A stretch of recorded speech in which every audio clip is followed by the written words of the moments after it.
Well, good evening, friends. Welcome to Friarside Chat. I'm your deep fat friar, Pastor Andrew. You know, friends, recently I was going through some old boxes when I came across some pictures of myself when I was just a fry baby. In fact, we may have a few of those here for you to see.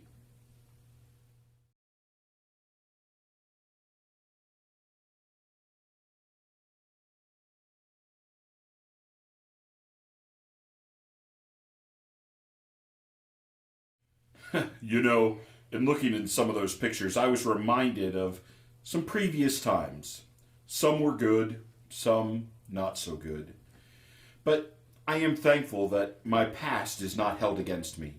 Because of Jesus, I have a hope and a future. Well, I was talking about that one afternoon at our staff meeting here at Sanctified Studios, and one of my employees said, well, they had heard a story of a man who had kind of a difficult past. In fact, they said it was so encouraging that he had been judged by others because of the things that he had done, but Jesus had made a difference. So I immediately said, let's get him on the phone. Well, he was hard to track down because he's in the witness relocation program, but we were able to do it because of our stellar staff here at Sanctified Studios.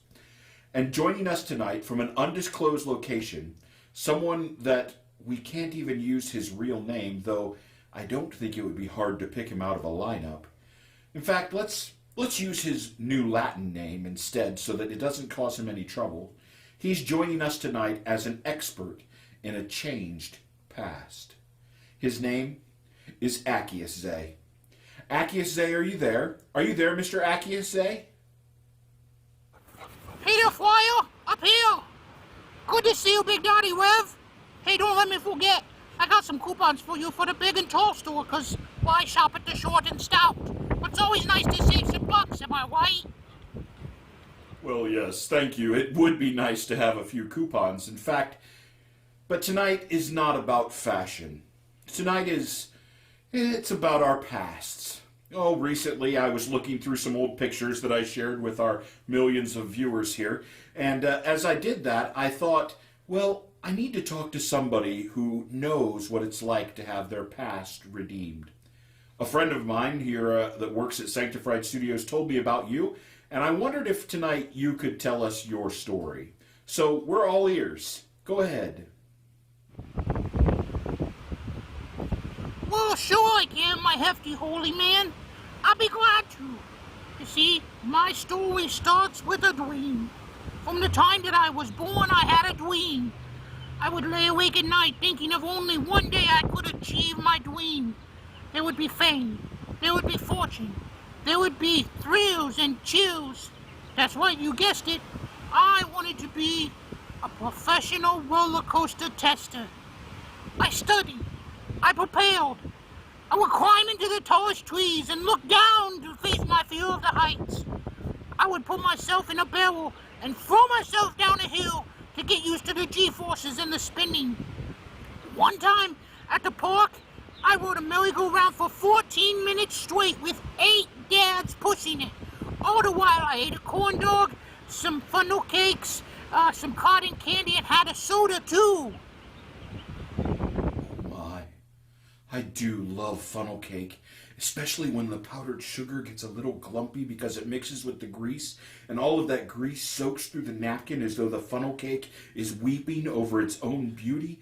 Oh, that sounds so... sorry. Yes, a professional roller coaster tester. Please, go on. Well, the day finally came. I was finally ready. I saved up my money, and I headed into the big city to review the whales. As I walked into the first park, I walked up to the biggest roller coaster I could find. I paid for my ticket and waited in line. Finally, it was my time, my turn, my chance. My dream was coming true. It was right then that if I'd have been paying attention, it was like the Lord gave me a sign. A sign? Oh my. Did the skies open? Did thunder and lightning happen? Did you hear a voice? No, it was like a literal sign. It said, you must be at least this tall to ride this ride. I was crushed. I was lost. What would I do? as I went from wide to wide, always the same, I was too short. I became angry, resentful. I thought I would never, ever be happy. I started to take it out on others. I became a tax collector, and oh boy did I swindle people. If they owed 15%, I charged them 30. If they couldn't pay, I threw them in jail. If I couldn't have my dreams, neither could they. Man, everybody hated me. Well, that doesn't sound very nice. This story is not very encouraging at all. Other than the whole funnel cake part, I'm really not enjoying this. Well, then one day, I heard about this new non-for-profit group that was coming to town. I'd heard that their leader, a guy named Jesus, had fed over 5,000 people, and he didn't even have a fundraiser or a free will offering. I wanted to know where the cash was. Well, being vertically challenged, I couldn't see over the crowd, so I did what I usually do. I climbed up a tree, and I wanted to see this Jesus. That poor tree. I'm surprised you didn't take 20% of its fruit first. Oh, well, I did. But anyway, Jesus walked right past the tree, and when he did, he stopped, and he said, "Hey, Zacchaeus, Day, get down here, I'm gonna go to your house for lunch." I said, "To my house for lunch? Nobody wants to have lunch with me. Everybody hates me." But Jesus, he treated me different. In fact, he was somebody who saw something in me that I didn't even see in myself. While we were eating lunch, he was talking about how he loved people and how he was the Son of God. And during that time, I realized it was true. I jumped up and said, "I believe it. In fact, I'm going to give half of everything I own to the poor. And if I ripped off anybody, I'm going to give them 4 times what I owe them." Jesus smiled and said, "Today, salvation has come to you, Zacchaeus. Zacchaeus Day. You were once lost, but now you're found." Wow, that is an amazing story. I thought while you were telling us how bad you were, there was certainly no way that you could ever be changed. But then, Jesus. That's right, my Ponchi Padre. Then Jesus. You see, Jesus doesn't hold our past against us. In fact, he redeems it and changes who we are. Well, I got a new job now as a tree inspector. I'm collecting elms instead of alms. Well, I got a bunch of trees to check on. Some of them are starting to bud, so I gotta leave. Bye! Well, friends, there you have it. The past is the past, and Jesus is our future. You know, friends, I'm so thankful that Jesus doesn't hold our past against us. Why, just this week, I, your technologically savvy deep fat friar, was surfing on the World Wide Web. While I was there, I was using this application called the Facebook. Maybe you've heard of it.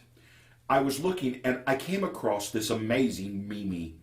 It said, "Holding my past against me is like trying to rob the house I used to live in.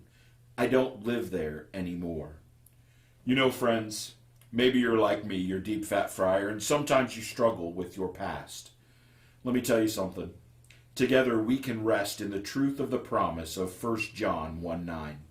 It says that if we confess our sins, he, meaning Jesus, is faithful and just and will forgive us our sins and cleanse us from all unrighteousness.